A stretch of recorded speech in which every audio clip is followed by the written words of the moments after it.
What is the future of the church? How do we navigate a rapidly changing culture and discern a new way forward? Perhaps the answer lies in our past.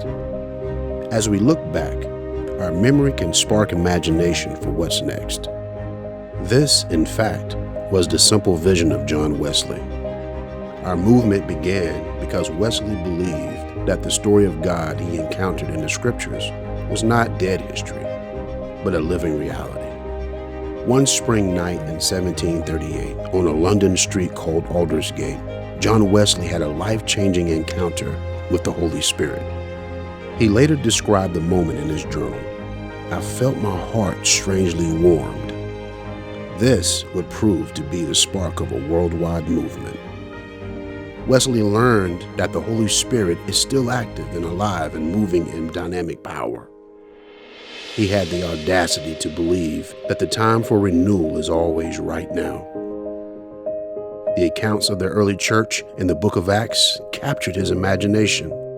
He preached and prayed to see the same kind of spiritual renewal, social reform, and cultural renaissance in his day. Do we have the faith to believe the same? For having the conviction to vocalize such faith in the unchanging nature of God, Mr. Wesley was rewarded by being banned from every local pulpit. He went from being a promising young Oxford fellow to an outcast, itinerant preacher. As he was forced out beyond the walls of the established and institutionalized church, the gospel started to take root in the culture around him, almost as if the thick of culture is the wild and native habitat of the kingdom. His greatest contribution was not in his analysis of theology, but his application of it where it matters most, in the real lives of real people. His theology created biography. For this, he is often called a folk theologian, meaning of the common people. The Wesleyan Revival was on the move, and its distinctive pioneering spirit continued to drive it into new places. In 1771, America was on the verge of revolution. They were also on the edge of revival. That year, Francis Asbury landed on American soil. He was only 26 years old. When he arrived, there were 316 Methodists total, and only 9 preachers to lead them.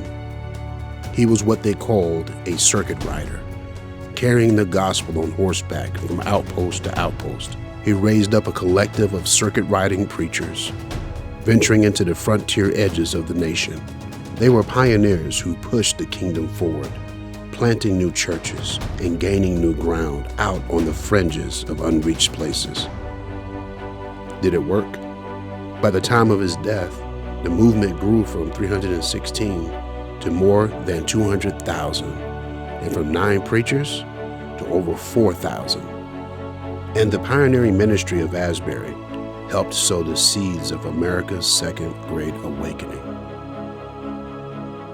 If Wesley challenges us that the time for renewal is always now, Asbury shows that the place for renewal is always here.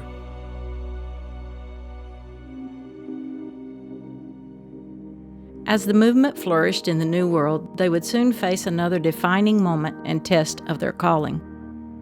In the build-up to the American Civil War, a small remnant of pastors began to preach against the evil and sin of slavery.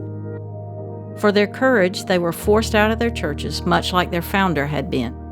Led by Orange Scott and Luther Lee, they formed the Wesleyan Methodist Connection in 1843 and became abolitionist and activist, with many of their churches serving as stations on the famed Underground Railroad. They published a manifesto in their anti-slavery paper aptly named The True Wesleyan. Orange Scott, who earned the nickname King of the Radicals, wrote, "We step into the breach. Duty is ours, consequences God's." Wesleyans were beaten and imprisoned, poisoned and hanged, murdered for the strength and courage of their love. Their lives were a protest against the way things were and a prophetic vision of the way they could be. And their cause prevailed. After their abolitionist vision was realized, they continued to fight against physical and spiritual slavery in all forms. These radicals worked for the rights of women and empowered their voices from the ballot box to the pulpit. The first Women's Rights Convention was held in Seneca Falls, New York, at the Wesleyan Methodist Chapel, and in 1853, founder Luther Lee ordained Miss Antoinette Brown, believed to be the first woman ordained to the Christian ministry in the modern era. We also responded to the Great Commission's call to make disciples of all nations. Courageous disciples followed Jesus into the mission field and found him already at work. As our eyes were opened to God's love for the whole world, we received an expanded vision of the kingdom, culturally rich and beautifully diverse. This pioneering spirit did not come without a cost. Many brave disciples risked their very lives for the cause of Jesus and the sake of the lost souls around the world.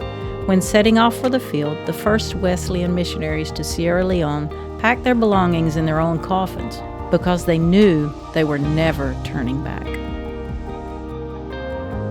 And yet, our history has not been all glory. As the American Civil Rights Movement organized behind a preacher and mobilized in local churches, our contribution is difficult to trace. Dr. King said, "In the end, we will remember not the words of our enemies, but the silence of our friends." Through the turmoil, a faithful remnant raised their voices with prophetic courage and worked for the God-given rights of our brothers and sisters. Yet, as a church, we confess that we were mostly silent friends. We repented of that sin, and by God's grace, we vowed to never let it happen again. 1968 marked a fresh move of the Holy Spirit among us as the Wesleyan Methodist and Pilgrim Holiness churches united to form the Wesleyan Church. We continue to rediscover and reclaim our heritage as pioneers for the kingdom. We went to the margins of society and the ends of the earth. We labored for racial reconciliation and cultural diversity. We served small towns and large cities, and tens of thousands of children, teenagers, and college students have experienced the holy love and grace of Jesus. Who can measure the impact of countless faithful servants empowered by a faithful God? And yet, God is not done. So neither are we. The time has come for the next Wesleyan movement, another Aldersgate all over again.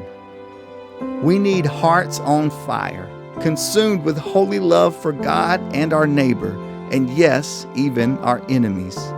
We need a new generation of folk theologians who exemplify the gospel in the workplace, in the academy, in the thick of culture. Where are the new field preachers? How can we take the hope of Jesus beyond the established structures and out to the margins of society? There are many in our communities who will never step through the doors of our buildings.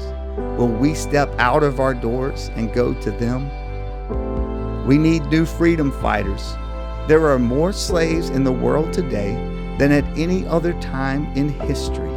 27 million men, women, and children, victims of human trafficking, who need us to reclaim our heritage. History is repeating itself.